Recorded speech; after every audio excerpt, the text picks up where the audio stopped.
Kalian masih ingat dengan yang namanya Anies Baswedan? Mana tahu kalian sudah lupa. Saking lamanya tenggelam.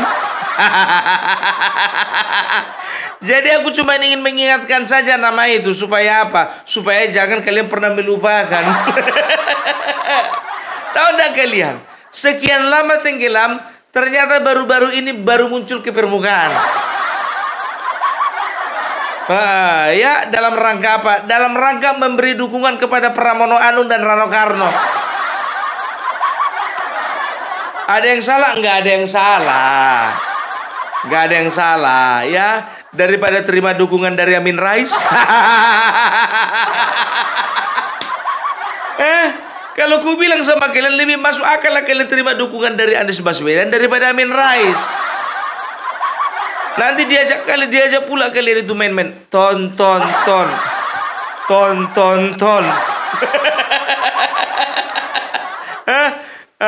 Itu dia. Dan juga jangan lupa ya, kampanye nanti kalian. Jangan sampai kalian undang lagi. Nanti minta perform dia main seruling.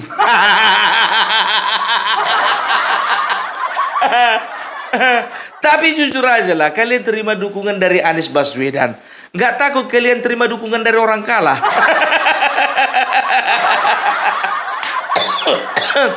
Aku bukannya apa, kalian yang kupikirkan. Takut nanti ketularan kalahnya itu sama kalian. Aduh. Padahal bukan apa ya, jujur aja aku bilang ya, pasangan ini kupujinya. Karena apa? Ya, karena mereka berdua ya itu sudah mampu menyalip Ridwan Kamil dan juga Suswono. Ya, kita akui kalau Jakarta ya pemilihannya itu agak luar biasa lah. Luar biasa, dinamikanya tidak terlalu kelihatan. Karena apa? Ini bisa dikatakan ini friendly match, ya kan? Bisa dikatakan ini adalah pertarungan yang ramah. Bayangkan kalian bertarung tapi ramah. Tengok aja cara debat kemarin, walaupun singgung-singgungan kan, tapi nggak ku tengok ada urat leher keluar, nggak kayak di Sumatera Utara. Sumatera Utara itu keluar urat leher bertuh kalian. Nah itu baru debat namanya. Tapi kalau Jakarta itu enggak. Karena apa? Karena kita lihat juga ya. Ini kita objektif ya. Aku tidak mendukung salah satu paslon di sini, tidak ya.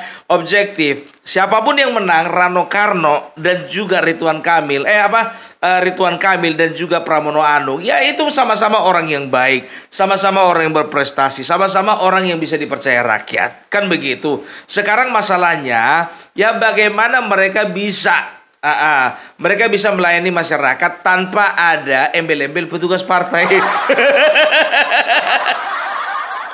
Seperti Pramono Anung, mereka harus kerja keras meyakinkan masyarakat bahwasanya mereka itu petugas rakyat, bukan petugas partai.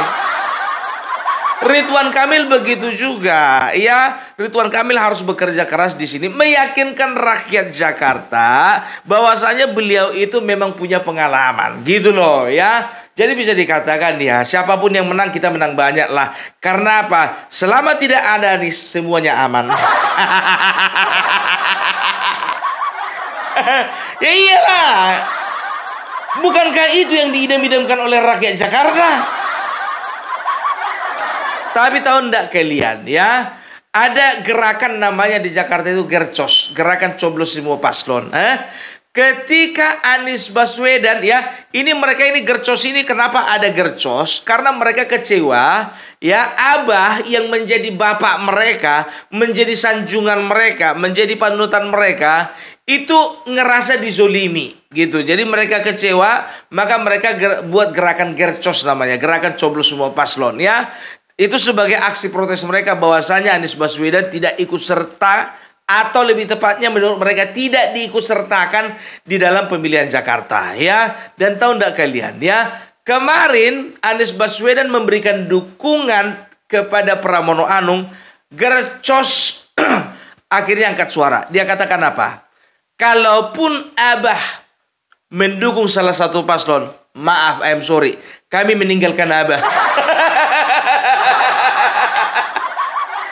Pak Anies, jujur aja ku bilang, kau dari kemarin itu terlalu nampak kau itu takut pengangguran gitu loh. Waktu kemarin itu PDIP ingin menentukan antara Ahok dan juga Anies dan juga yang lainnya. Kau pede kali datang ke kantor PDIP. Sekarang begini, jujur aja aku bilang samamu ya. Kau gabung ke Pramono Anung mendukung calon dari PDIP. Apa belum hilang sakit hatimu? Belum hilang sakit hatimu? Kok jadi lebih cerdas Gercos daripada kau? Sedangkan Gercos punya komitmen dan juga konsisten di dalam menentukan sikap mereka. Bahwasanya mereka kan coblos semua paslon. Karena mereka bela-belai kau. Sekarang kau mendekat pula ke Pramono Anung. Coba harga dirimu di mana? Kemarin itu kau itu takut kali ya. Kau tidak mendapat dukungan dari PDIP. Ternyata yang kau takutkan itu betul terjadi. Udah capek-capek kau nunggu ya kan? Di saat Ibu Megawati membacakan siapa-siapa calon, namamu nggak keluar. Itu dia. Harusnya di situ kau udah bisa tentukan sikap. Bagaimanapun ceritanya, aku akan tunjukkan kepada PDIP bahwa aku akan bisa lebih besar daripada PDIP. Harusnya begitu. Nah, ternyata semenjak deklarasi Partai Perubahan kau nggak ikut. Disitulah makin besar ketakutanmu bahwasanya kau nggak akan bisa menjadi presiden. Di situ kau takut bahwasanya karir politikmu akan mandek. Di situ kau akan berpikir bahwasanya udah ini adalah kiamat, nggak ada lagi yang bisa kuharapkan. Karena memang ku tengok walaupun Partai Perubahan mendeklarasikan kau untuk menjadi presiden 2029 itu cuma untuk narik simpati supaya banyak yang bersimpati kepada Partai Perubahan, padahal setirnya itu bukan sama kau. Iya kan, setirnya itu ya sama pelopornya itu yang namanya bagiku nggak terlalu penting untuk diingat. Itu dia ya. Tapi itu dia, Pramono Anung mendapat dukungan dari Anies Baswedan yang sudah pasti adalah calon yang kalah kemarin Pilpres dan juga calon yang yang tidak mendapat kesempatan di Pilgub ya. Ridwan Kamil, bikin jurus terakhir. Akhirnya Joko Widodo turun gunung untuk mendukung Ridwan Kamil yang ada di Jakarta. Tapi maaflah dulu ya, aku mau nanya dulu. Di Jakarta ada gunung? Kenapa harus dipakai istilah turun gunung? Di Jakarta kan nggak ada gunung. Nah kalau di Jakarta, waktu di Purwokerto, ya Bapak Joko Widodo bersama dengan Ahmad Lutfi kampanye, cocok dibilang turun gunung. Karena apa? Di Jawa Tengah banyak gunung. Kalau bisa istilahnya itu disederhanakan lah. Turun gedung. Karena gedung nggak ada di Jakarta, gunung nggak ada di Jakarta, yang ada gedung. Ya, jadi aku mau ralat dulu. Joko Widodo turun gedung di Jakarta. Entah apapun bahasanya itu, yang penting pada intinya lah. Ya. Jadi bisa dikatakan sebagian pihak ya, untuk hal yang ini aku memang harus objektif ya. Banyak pihak mengatakan bahwasanya kenapa Joko Widodo harus turun gunung ya, ikut kampanye bersama dengan Bapak Lutfi kemarin itu, karena memang ya Bapak Lutfi pun secara elektabilitas ya itu mengalami bukan kemunduran sih, tapi Andika yang naik. Ya, jadi bisa disalib dia. Ya memang beda-beda tipis, tapi kan bahaya juga kalau misalnya nggak diantisipasi. Makanya begitu turun gunung Bapak Joko Widodo keliling-keliling orang itu pakai jeep, ya kan? Elektabilitas naik lagi. Itu dia. Sekarang Ridwan Kamil begitu juga, ya kan begitu, ya kan? Di hari-hari terakhir diundanglah Bapak Jokowi. Ya diundanglah Bapak Jokowi untuk menentukan sikap dan juga menentukan dukungan. Apakah itu salah? Tentu tidak salah. Gitu dia. Dan tahu enggak kalian ya, banyak yang mengatakan bahwasanya ini Ridwan Kamil ini panik, takut kalah. Sekarang begini, ya kan? Kenapa Ridwan Kamil harus takut kalah? Karena dia kan didukung oleh orang yang menang Pilpres 2 kali. Menang gubernur 1 kali. Menang wali kota berkali-kali. Kan begitu. Nah, Anies Baswedan menang cuma 1 kali. Gagal berkali-kali. Jadi menteri di resapel. Masih ada waktu dia jadi gubernur, masih ada asap-asapnya Formula E. Setelah itu masih ada juga dia itu kemarin itu kalau saya tidak salah apa namanya lem Aibon ya. Kelebihan bayar. Apa tugu sepatu? Tugu bambu? Oh, masih banyak yang lainnya. Tapi jujur aja aku bilang ya, kalau aku sih nggak terlalu takut Pramono Anung ini menerima efek negatif dari dukungan Anies Baswedan. Karena apa? Karena Jakarta ya penduduknya adalah penduduk yang berpikir secara rasional dalam menentukan pilihan. Iya kan? Itu dia ya. Tapi aku curiga ini ya. Kenapa Anies Baswedan menentukan dukungannya kepada salah satu paslon yang ada di Jakarta? Aku takutnya begini. Ya, ini menurutku. Ini kan sekarang ini netizen dan juga ada beberapa elit sedang menyinggung-nyinggung masalah Formula E. Masalah penyelewengan yang ada di JIS. Dan juga ada beberapa hal lainnya, kan begitu, mengenai masalah korupsi, kan begitu. Aku takutnya ini kawan cari tameng, mencari perlindungan. Karena apa? Ya kan? Karena dia udah tahu gitu loh, kalau dia tidak dekat dengan penguasa, maka posisinya akan terancam, kan begitu. Tapi ku bilang sama kau Pak Anies, kalaupun kau memang ada tersangkut masalah Formula E dan juga masalah-masalah lainnya, ketika kau mendekat kepada Pramono Anung, ingat, itu bukan artinya kau bisa lepas, ya. Itu artinya hanya penundaan. Kalaupun kau terjadi proses bukan artinya kau bisa lepas, tapi hanya ditunda. Kalau terbukti. Jadi kayaknya arahnya ke situ. Karena coba perhatikan selama ini, ya kan, dia menentukan sikap udah nggak mau gabung dengan siapapun. Ya, jangankan sama lawan-lawan politiknya dulu. Sedangkan sama Refli Harun dibatas-batasi pertemuannya. Nggak terlalu intens dia ketemu sama orang Refli Harun, Said Didu, Abraham Samad dan lain sebagainya. Kan begitu, karena mereka takut. Ya karena si Anies ini takut dia, takut ketularan gilanya gitu kan. Rupanya datang netizen dan juga beberapa elit mengatakan bahwasanya Anies Baswedan lihat bentar lagi diincar. Termasuk Opung Parbela juga bilang kayak gitu. Merapatlah dia kepada salah satu paslon. Kepada RK nggak mungkin. Ya kan? Karena apa? Karena di situ ada PKS, ya, partai yang mengecewakannya dulu.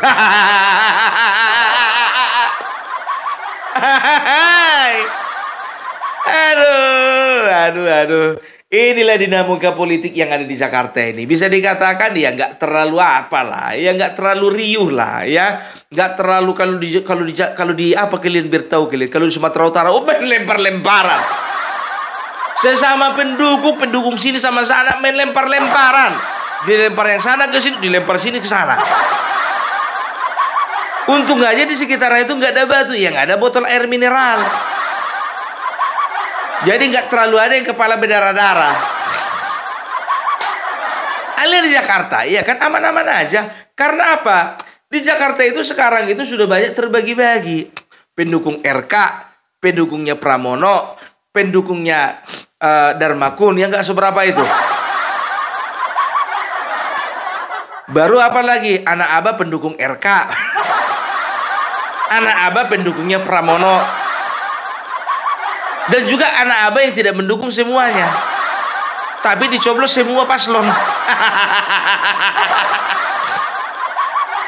Ada lagi golongan Ahokers, ya, pemilih Pramono. Ada juga Ahokers pemilih dari RK. Cuma sayangnya di antara mereka nggak ada yang mau milih Pangrekun. Ada sih, cuma nggak terdeteksi aja. Saking sikitnya. Gitu dia. Jadi ketika sini sama sana bersih tegang, biarin aja lah orang itulah situ gitu. Datanglah Gercos itu tadi, gerakan coblos semua paslon. Oh, keluar-keluar orang itu. Datang yang di sebelah sini, biarin aja lah situ keluar-keluar. Toh juga nggak terlalu signifikan suaranya. Kan begitu. Tapi kalau di Sumatera Utara, oh jangan harap ya. Pro Bobi dan Pro Edi itu memang betul-betul panas. Jauh kalian, bukan cuma di provinsi, hampir di setiap kabupaten panas. Iya, jujur aja aku bilang. Kalau misalnya di kabupaten, kalau di apa namanya di provinsi Sumatera Utara kita udah tahu lah ya kan. Atau udah kalian kabupatennya. Tengok ya, aku perhatikan, aku bilang sama kalian ya. Ini yang agak-agak panas ini, Tapanuli Utara, Simalungun.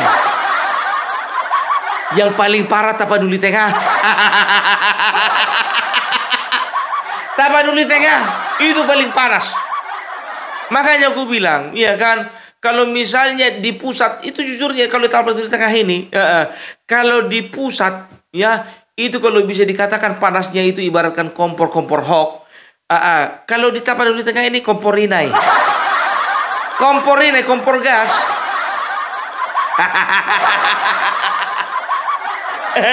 Luar biasa. Itu dia, makanya aku bilang. Jadi nggak ada lagi yang bisa kita nggak ada lagi yang bisa kita khawatirkan di Jakarta ini, karena di daerah lain panas ya. Contohnya itu siapa lagi itu, Bojonegoro.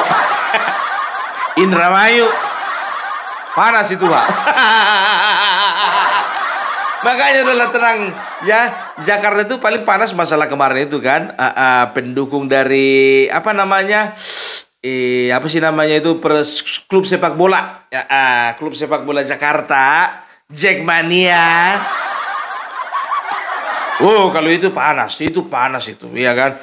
Karena apa? Coba bayangkan kalian ya, Jackmania kalau misalnya Ridwan Kamil menang, ya Jackmania harus mendukung dan harus menerima gubernur yang sudah bisa dipastikan gubernur itu adalah pendukung Persib.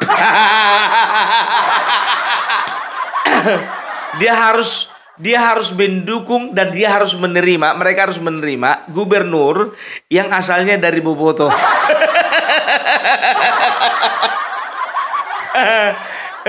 Karena bagaimanapun juga nggak tahu ya, aku bilang sama kalian, kalau partai ya itu gampang rekonsiliasi, tapi jangan harapkan dari supporter bola.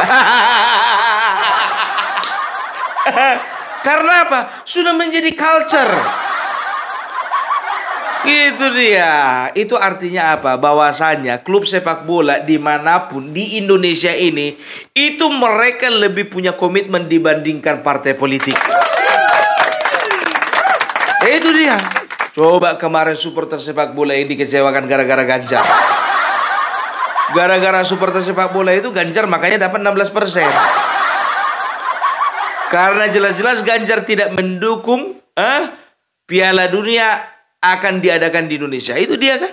Itu makanya aku bilang, kalau enggak, wow, luar biasa kian. Kemarin Indonesia menjadi tuan rumah, ya kan.